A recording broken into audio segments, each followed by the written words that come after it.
We had to do a lot of things environmentally in order to really take hold of our lives and change our wellness. So what we're going to go through are just some things that we apparently did that we didn't even know that we were doing, but things that seemed to work for us, and then we later realized, we later realized through watching conferences and stuff like that, that what we were doing we were taking different steps to actually reduce our own deuterium within our bodies.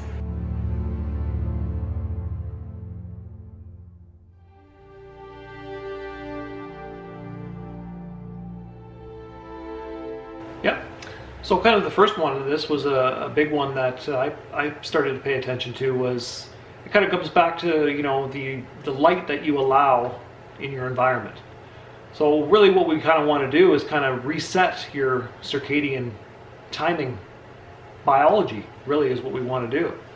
So to do that, I know, you know, if you follow what Dr. Jack Kruse talks about, he's got a kind of a protocol for this, but what he talks about is really just simply getting up first thing in the morning and staring at the sunrise. And at the end of the day, when the sun goes down, make sure it's completely dark in your environment. You know, when you start to do this, as the days go on, you'll find that your circadian timing, you know, mechanisms will reset themselves in the body. Right. And biological programs will start to run, you know, as more nature efficiently intended them to do, which is what we want to do, because, you know, the circadian mismatches that we're dealing with is a big reason why the deuterium content is going crazy in our bodies. So we need to reset that function. So it's important to pay attention to the light that's in your environment and try your best to tune it back to nature. Right. Really. Absolutely.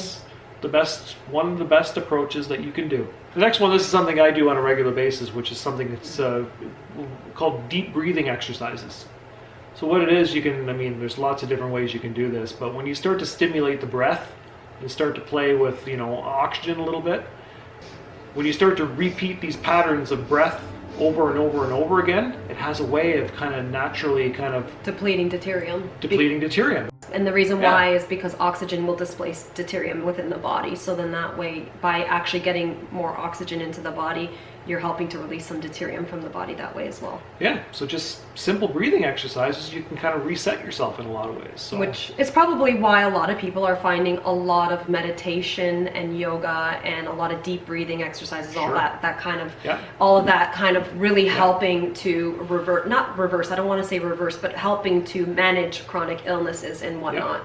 Yeah, it just kind of brings you back into a state of harmony, really, right. You know, when you're doing deep breathing. So I recommend it, I do it every day. So it's something that's really helped me for sure. So these two key points that we've represented so far is some pretty important ones. Yeah. It can be pretty powerful. So the next one is just pretty much eat a well-balanced diet. Now we've talked a little bit about diet already and what the influences are, but at the same time, you know, you got to look at food from the perspective as, you know, it being a little more deuterium depleted as others. Right. So what really this is, you know, when you look at land-based fruits and vegetables, they seem to be a little bit more higher level deuterium than things you would find like in seafood, for example. Yeah.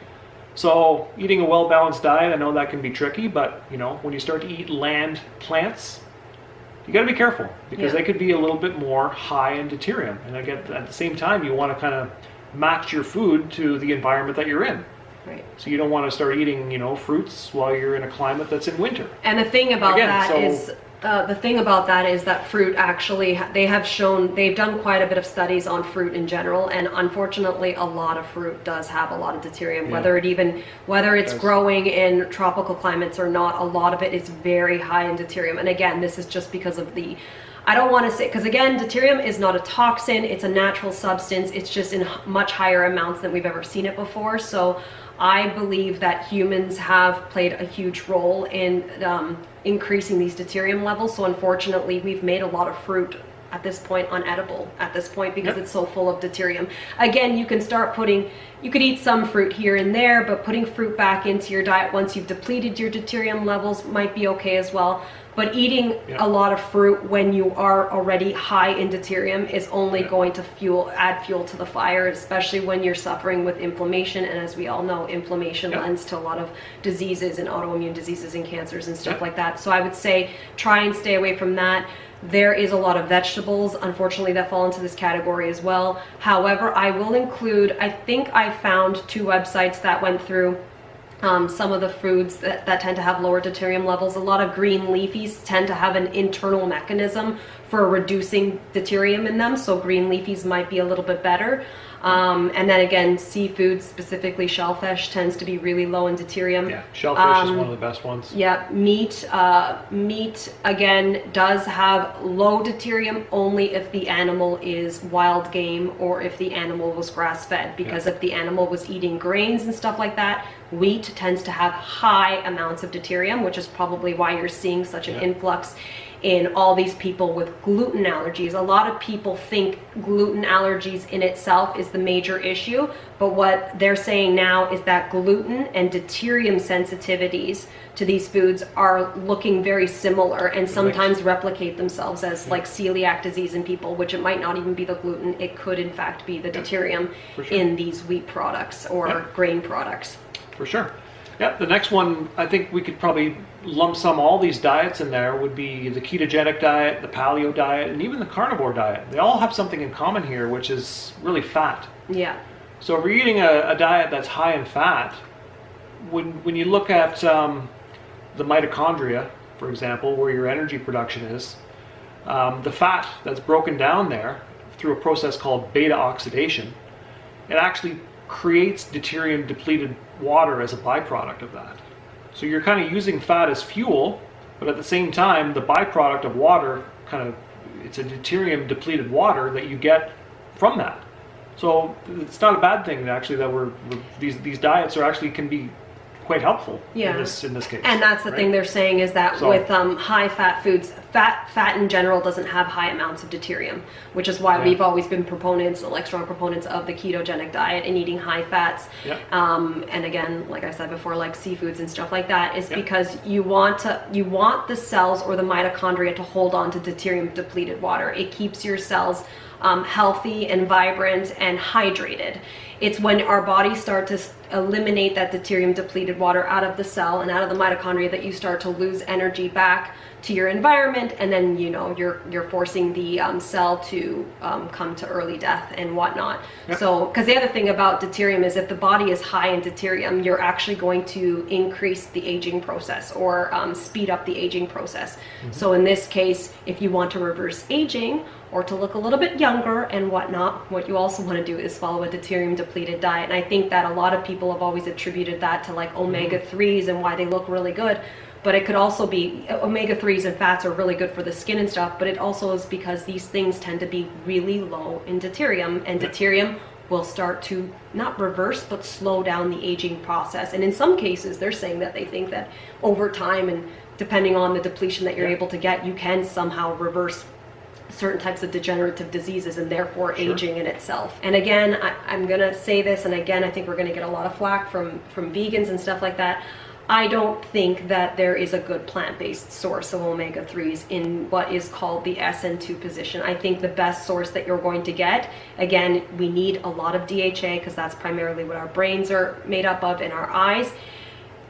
You need to be getting this in the SN2 position from seafood or shellfish. And I'm going to let Kevin explain the SN2 position if you wanted to actually discuss that. It's a specific position for the omega-3 fatty acid that we need, that it's more beneficial for us to utilize, right? And that SN2 position really is found in seafood. It's found in anything pretty much at the crustacean level and above. Right. So anything below the crustacean level, like things like algae and things like that, the omega-3 fatty acid is in a different position. You're taking things in like ALAs and some of these algae and stuff that do contain DHA. It is the position that is the most important, and the reason for that is because that's what's going to make it more absorbable for us as humans to actually consume and actually be able to use these larger amounts of DHA. The only reason why I'm saying that is because I've watched a couple of vegan videos where they really argue this fact about being able to get omega-3s through certain fats and stuff like that from from plant-based fats and stuff like that, like flax seeds and hemp and of course algae and stuff like that. And they're saying that they're completely identical, but the thing that a lot of people miss is that yes, your body will convert some of that over. It'll take like the ALA and stuff like that and it'll try to convert some of that over, but it can't do it can't do the greatest job because it is not in this SN2 position that Kevin was discussing. And Yeah, this is and it what seems to be the crustaceans or the life forms that do that. And what I mean by crustaceans, I'm thinking things like, you know, oysters. Yeah, 'Cause shrimp. the shellfish, they eat the algae. Clams. And then the SN2 position of the omega-3 fatty acid is the result of the crustaceans eating the algae. So Right. it's not to say that algae doesn't have any omega-3 in it, because it does. It just may not be in the right position that may be fully utilized by the body. Yes. And a lot of studies are coming out to show this too. So Which will it's make one it thing to be difficult. important. Yeah, and it will make it difficult Yeah. for you to produce enough DHA. And that becomes a major problem because the other thing is going back to the environment. The one thing that a lot of this blue light is also doing, which we can thank that to all of our beautiful technology, is it is depleting our DHA in our eyes and in our brain. Because we're being exposed to all this blue light. That's another reason why this stuff is so detrimental and why people are suffering with things like anxiety and depression and sleep disorders and all these other things, autism, ADHD and all that stuff, because omega-3s play a huge role in the functioning of the brain and in the eye health. It's another reason why we're seeing an increase in things like cataracts and all these other things, and that's because we're depleting this important omega-3, this DHA at rapid speeds now with all of this blue light that we've created and non-native EMF in our environment. And of course, a lot of people are not putting that back in because a lot of people just don't like seafood. Yeah. And I think the reason for that is because there's been a lot of fear mongering out there to say, don't eat seafood, it's all full of methyl mercury and stuff like that. And again, this is another misconception. Again, you want to get your seafood from a clean source, preferably like cold water fish. And then you want to go the smaller fish, or like we're saying, the shellfish. Like there is, the larger fish is where you're going to have the issues with the methyl mercury, but generally salmon in colder waters and stuff like that, farm raised or wild caught seems to be still a good source. Oysters, clams, shrimp, like the shellfish and stuff like that, the smaller based fish, sardines, herring, and all that stuff tends to be very, very low in methyl mercury. And I would say that it's not enough to say that it contains enough mercury not to eat it. I think you're doing more damage by staying away from it altogether. And I will include a little diagram that I had included maybe on the screen or down below where it says what is okay to eat and not okay to eat at certain times. So like the larger fish, they're saying, maybe eating that only, I think it was like a couple times a month, whereas like things like tuna and stuff was like a couple times a week. And then the smaller things like oysters, they said unlimited. You could basically eat that stuff all week long if you could afford to eat oysters. Quite expensive, but. Okay, so the next one we've got is your preparation of food. This is another big one. So as really a big one for me is your leftovers. Leftovers. See, when you have food that's just sitting in your fridge, it can accumulate more deuterium over time. Right. Just from, starting to kind of, the beginning processes of trying to decompose itself, right? So don't eat leftovers, I think would be a big one. Yeah, and it's funny because when I started a lot of healing diets in the beginning, and I've talked about this in another video, is I don't think I ever mentioned that I didn't really eat leftovers. One day leftover was okay if we were like eating it for dinner and then for lunch the next day or something like that, but we didn't really eat anything beyond 2 days. And the reason for that is eating foods that are more aged do tend to have higher amounts of deuterium. This does not, I don't believe this includes fermented foods. However, I've noticed that I know this is going to sound gross, but some of these carnivore videos that I've been watching, people are not only just eating raw meat now, but they're also eating spoiled meat, and they call it high meat, which is rotting meat that's like 3 months, sometimes up to a year old. And I can't imagine what the deuterium levels would be like in something like that, but to each their own, I guess. I'm not eating rotten meat at any point in my life, I don't think. Next one.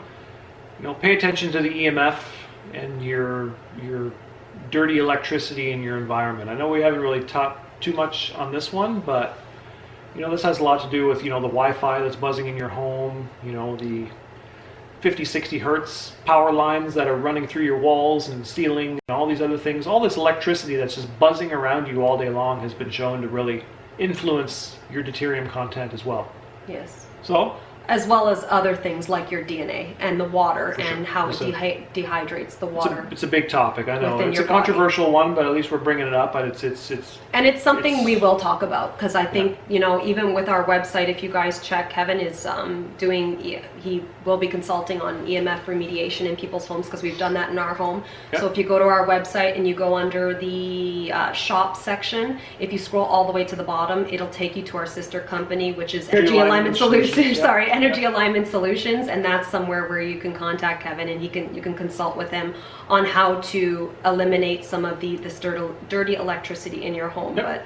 But please, people, if you guys are using Wi-Fi, we don't use it in our home, at least make yourself a safe haven in your bedroom at night. Take the electronics out of your room. Do not sleep with your cell phones. Take the TV out of the bedroom and turn the Wi-Fi off at night. That's at least that's the least you can do to try and protect yourself from some of this dirty electricity. Give it a try, you know. I mean, experiment with it and see. Yeah, especially with 5G coming into play here very soon, and we will do an entire video on this, but it will get controversial. With that coming into play, you really don't want that stuff buzzing around your house with all these smart this and smart that's going on, and smart meters and all that. So next one, be cautious with your supplements. We kind of talked on that a little bit too. Not in this video, did we not? I think earlier in this video, I think we touched on it, but your supplements, you really need to pay attention to your supplements. You may be thinking you're doing a good thing by supplementing certain things, but they've been known to be very high in deuterium as well. Yes, a lot of supplements out there, and I've done an entire series on our channel about supplements, because like I said, I worked in the nutraceutical industry for 8 years, so I took tons of supplements over the years. And I'm not knocking all supplements. I think your supplements need to be of good quality. I think you should be looking for professional grade supplements. The other thing though is it's difficult to know or to tell you whether those supplements are going to be deuterium depleted, because again, deuterium is something that they're just talking about in science right now. So the thing is, to be honest, I think what people should be striving for is changing their environment, and then obviously changing their nutrition so that they're consuming an optimal diet, so that eventually you don't need supplements. If you're relying solely on a diet that means you will need supplements for the rest of your life, I don't think that is an optimal diet at all. And the reason for that is because they're always going to contain some deuterium levels in those supplements, and it's best to get what you need from your food. Yep.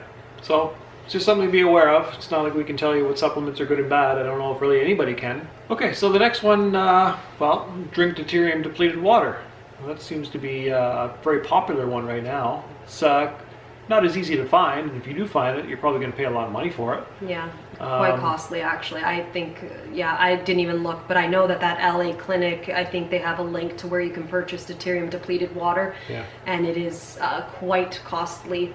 Again, it wouldn't be something that you would have to drink for extended periods of time. It would just be until your deuterium levels drop off a little bit. Yep. And then you probably want to switch over to a filtration system in your home, and of course drink living structured water, which is something Kevin will talk about. If you find water out in nature, usually it's balanced, of course, because everything in nature is in balance. So what you'll find with that water, it's about 150 parts per million, and that's really how much deuterium content's in there.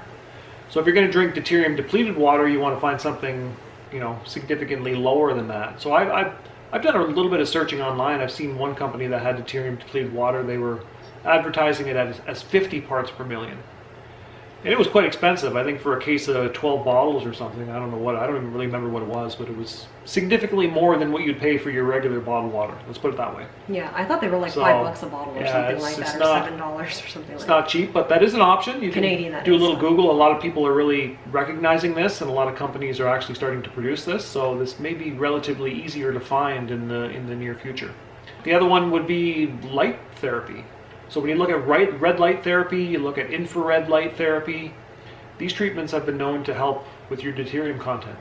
Yes, and that was something that, like, as you guys know, we've done our video on our business, and we have a machine called here the Supersonic Photon Genius, and it actually provides full light spectrum, which red light is included in that, and of course it includes it includes near, mid, and far infrared heat too. So these things have all been known. So these are all things that have been known to actually reduce deuterium levels within the body as well. For sure. Which is probably why it worked really well for us. And for moving the lymphatic system and stuff. Definitely recommended if you can get some type of light therapy in there. This can really help you for sure. Another thing Kevin actually went right over was Chaga tea. And Chaga tea was something that we had both drank for years as well. And the reason for that was we were actually drinking it because it's a mushroom.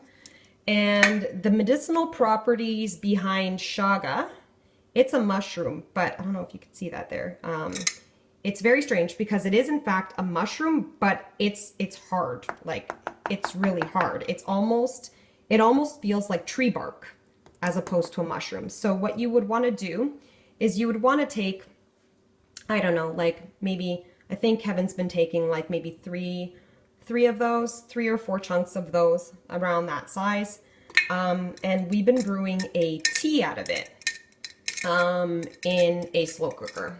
We were drinking it for the beta glucans, which have shown a lot of, which some people have said that will help. The beta glucans in Chaga that are found in Chaga tea will help with things like reducing cancers and whatnot. But as it comes to it, I've been reading about that a little bit lately, and I believe it was mentioned somewhere on one of Jack Cruz's posts and stuff like that, that they say that Chaga tea will also help to reduce deuterium levels. So there you go. That's something else. And maybe we should do a video on how to brew my recipe on Chaga how to tea. do that. Yeah. Been doing it for a while for sure. Last one, kind of get plenty of rest. Well, get plenty of rest. I think, you know, you kind of need to create your environment to get good rest. So if you're getting good rest and you got buzzing electric fields all over you, that's not good rest. And those buzzing electric fields could probably contribute to a higher deuterium content in your body, believe it or not. Right. So we need to pay attention to that. Right. I think that's everything that we have. This video is going to be quite long as usual. Yeah. And again, guys, I really appreciate that you guys wait around for these videos. I know I have said on our channel before that we would be uploading twice a week. That's just not realistic for us right now. Both of us are trying to, like I said before, trying to start a business and stuff like that. So unfortunately, we're just kind of uploading these when we do have the time to do them. Again, if you have any further questions on any of the things that we discussed in this video, please do leave us a comment down below. I may not get back to it right away, but I really do try to get back to all those comments as soon as possible. And if it's something that you don't want to leave down below, then you can send us a personal email, but I really would prefer you to leave it on the channel so that other people can read your question and I can comment that way. And I just want to thank you guys all for subscribing, and if you haven't subscribed yet and this is your first video, welcome to our channel. Please do like this video if you liked it and subscribe to this. In the upper right hand corner there's a bell. You can click that and that will actually send you notifications as to when I upload new videos, and that might be helpful because I'm not uploading at this point every week. So you can go ahead and do that, and I think that's everything for today. Right? That's it. Yep. All right, guys. Thank you guys so much for watching, and we'll see you next time. Bye-bye. Bye.